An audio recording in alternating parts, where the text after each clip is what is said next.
अस्सलाम वालेकुम। कब क्या हुआ के साथ मैं हूं शहजाद इकबाल। अल जजीरा की एक हालिया इन्वेस्टिगेशन रिपोर्ट जो the gangster, the general and the prime minister of Bangladesh के नाम से सामने आई है, उसके मुताबिक बांग्लादेश का मुनज़्ज़म क्रिमिनल सिंडिकेट फौजी क़यादत के ज़रिए वज़ीर-ए-आज़म शेख हसीना वाजिद को अपने मकासद के लिए इस्तेमाल कर रहा है।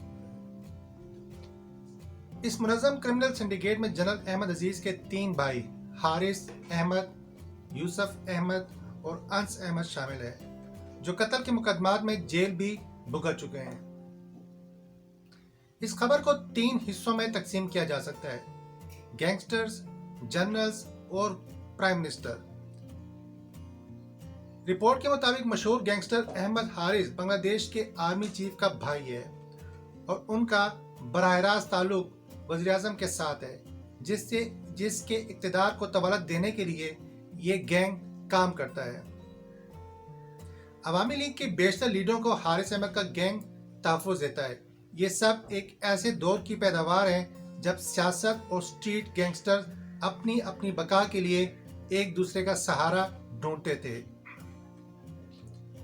1918 के इलेक्शन में बांग्लादेश की फौज ने फाल किरदार अदा करते हुए शेख हसीना वाजिद को वज़ीर आज़म बनाने में अहम किरदार अदा किया था।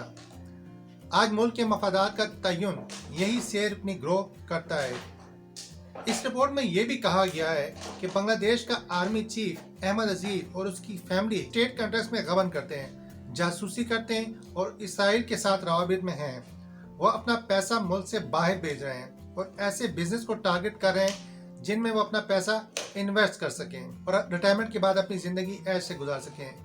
रिपोर्ट में ये इल्ज़ाम भी लगाया गया है कि बावजूद इसके कि इसराइल और बांग्लादेश के माबैन कोई सफारती ताल्लुकात नहीं है और आज़ादाना बाहमी तजारत मुमकिन नहीं, लेकिन बांग्लादेश ने अपने अवाम की जासूसी और इंटेलिजेंस के लिए इसराइल से जासूसी के आलात खरीदे हैं।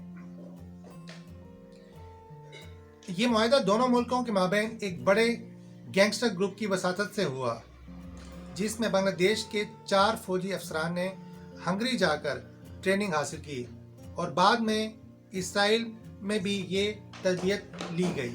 जासूसी के आलात बैंकॉक में मुकीम एक मिडल मैन के जरिए खरीदे गए। बांग्लादेश की हुकूमत ऐसे किसी मुआहदे की तस्दीक नहीं करी, लेकिन इन्वेस्टिगेशन रिपोर्ट के मुताबिक इन आलात के जरिए हुकूमत के लिए अपने अवाम और मुखालफिन की जासूसी करना आसान हो गया है।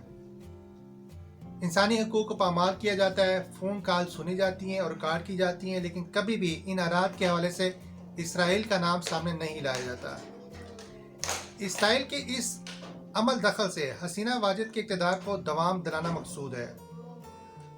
रिपोर्ट में 1971 में पाकिस्तान को दोलख करने की साजिशों में हिंदुस्तान के साथ साथ इसराइल के किरदार को भी वाज़े किया गया है कि किस तरह इसराइल नवाज आलमी ताकतें मुसलमानों की बढ़ती ताकत का रास्ता रोकने के लिए मुत्तहिद हो जाती हैं।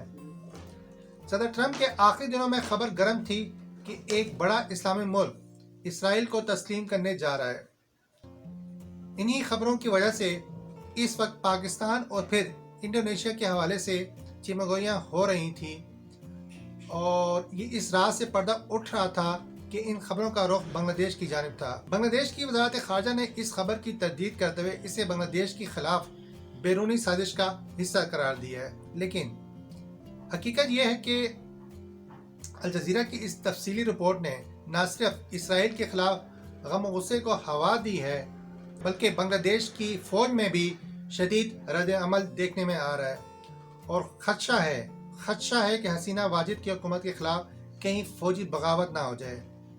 और आपको ये भी इल्म है कि इनके हमसाए मुल्क यानी म्यांमार में फ़ौज ने इक़्तिदार पर कब्ज़ा कर लिया है और इस मिलिट्री कू के असरार कितने मुंतकिल होते हैं इसका आने वाले दिनों में पता चल जाएगा। अब तक के लिए इतना ही। अपना और अपने हमवतनों का ख्याल रखें और इस चैनल का भी अल्लाह वारिस।